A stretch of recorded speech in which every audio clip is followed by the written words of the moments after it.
सुप्रभात बच्चों, आज हम पढ़ेंगे पार्ट 3 एल्बम, जिसके लेखक हैं सुदर्शन जी।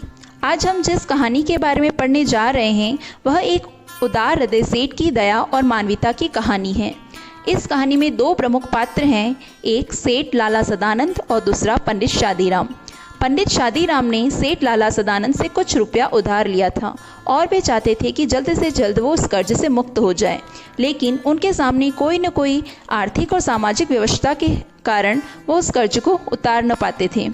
और दूसरी तरफ सेठ लाला सदानंद भी किसी न किसी तरीके से पंडित शादीराम की मदद करना चाहते थे। तो चलिए जानते हैं इस कहानी को। पंडित शादीराम ने ठंडी आह भरी और सोचने लगे, क्या यह ऋण कभी सिर से न उतरेगा। वे गरीब थे परंतु दिल के बुरे न थे। वे चाहते थे कि जिस तरह भी हो अपने यजमान लाला सदानंद का रुपया अदा कर दें। उनके लिए एक एक पैसा मोहर के बराबर था। अपना पेट काट कर बचाते थे, मगर जब 4 पैसे जमा हो जाते तो कोई न कोई ऐसा खर्च निकल आता था जिससे सारा रुपया उड़ जाता। शादीराम के हृदय पर बर्छियाँ चल जाती, मगर वे कुछ न कर सकते थे। इसी तरह कई साल बीत गए। शादीराम ने पैसा बचाकर 80 रुपये जोड़ लिए। उन्हें लाला सदानंद के 500 रुपये देने थे।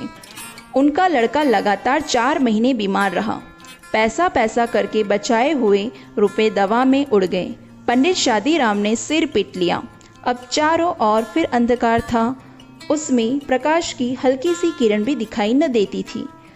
अर्थात कि किस तरह पंडित शादीराम ने पैसा करके जोड़ा, और जैसे उसे लगा कि इस बार जो उन्होंने पैसे जोड़े हैं उससे वह लाला सदानंद का कुछ कर्ज उतार लेंगे, लेकिन कोई न कोई परेशानी समस्या उनके सामने आ ही जाती थी और वो फिर से वो कर्ज को उतारने में असक्षम हो जाते थे।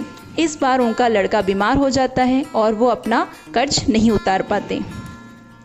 लाला सदानंद अपने पुरोहित की व्यवस्था को जानते थे, अर्थात सदानंद जो थे वो भी जानते थे कि पंडित शादीराम उनका कर्ज क्यों नहीं उतार पा रहा है। उन्हें इस रकम की जरा भी परवाह न थी। वे इस बात से इतना डरते थे मानो रुपए उन्हीं को देने हों। उधर शादीराम के दिल में शांति न थी। वे सोचा करते थे कि कैसे भले मानस हैं जो अपनी रकम के बारे में मुझसे बात तक नहीं करते। लाला सदानंद की भलमनसी के सामने वे आंख न उठा पाते थे। अब इसमें बताया गया है कि किस प्रकार लाला सदानंद थे, वो कितने दयालु थे और उदार हृदय थे कि वे स्वयं पंडित शादीराम से पैसा मांगते थे, लेकिन फिर भी कभी भी उन्हें इस बात का एहसास नहीं दिलाते थे कि वे उसे पैसा दे दें।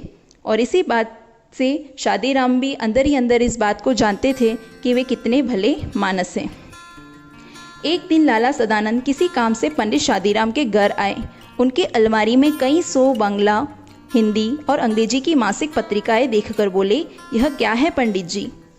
मासिक पत्रिकाओं का मतलब होता है महीने में एक बार छपने वाली पत्रिकाएं, जो कि पंडित शादीराम के घर में पड़ी हुई थी। पंडित शादीराम ने उत्तर दिया, पुरानी पत्रिकाएं हैं, बड़े भाई को पढ़ने का शौक था, वही ये पत्रिकाएं मंगवाते थे। वे जब तक जीवित थे तो किसी को हाथ न लगाने देते थे। अब इन्हें कीड़े खा रहे हैं, कोई पूछता भी नहीं। तब लाला सदानंद कहते हैं कि रद्दी में क्यों नहीं बेच देते। तब पंडित शादीराम कहते हैं, इनमें चित्र हैं, जब कभी बच्चे रोने लगते हैं तो एक आध निकाल कर दे देता हूँ, बच्चों का दिल बहल जाता है। लाला सदानंद ने आगे बढ़कर कहा, दो जरा देखें कैसे चित्र हैं। पंडित शादीराम ने कई सुंदर और रंगीन चित्र दिखाए। लाला सदानंद कुछ देर तक उलट पलट कर देखते रहे। सहसा बोले, ये चित्रकला के बढ़िया नमूने हैं, अगर किसी शौकीन के को पसंद आ जाए तो 1000-2000 रुपये बड़ी आसानी से कमा सकते हैं। अर्थात यहाँ पर बताया गया है कि लाला सदानंद जो है वो पंडित शादीराम को सलाह देते हैं कि ये जो पत्रिका है उनमें जो चित्र हैं वो बहुत ही सुंदर हैं, तो क्यों नहीं इन चित्रों को काट करके एक इसका एल्बम बना दिया जाए। और हो सकता है कि इस एल्बम को पसंद करने वाला, इसमें रुचि रखने वाला कोई ऐसा व्यक्ति मिल जाएगा जो इसे 1000-2000 रुपये में खरीद लेगा। यह सुनकर पंडित शादीराम कहते हैं, पंडित शादीराम ने ठंडी सांस भरकर कहा, ऐसे भागी होते तो यूं धक्के न खाता फिरता। लाला सदानंद बोले, एक काम करें। क्या? जितनी अच्छी अच्छी तस्वीरें हैं सबको छांटकर अलग कर लें। इस प्रकार यहाँ पर बताया गया है कि लाला सदानंद शादीराम की समस्या को हल करने के लिए उसे उपाय सुझा रहे हैं। बच्चों, आज हमने जो पाठ पढ़ा है उसमें जहाँ जहाँ भी कठिन शब्द आए हैं उन्हें आप रेखांकित करें और पाठ में आए शब्दार्थ को याद करें। धन्यवाद।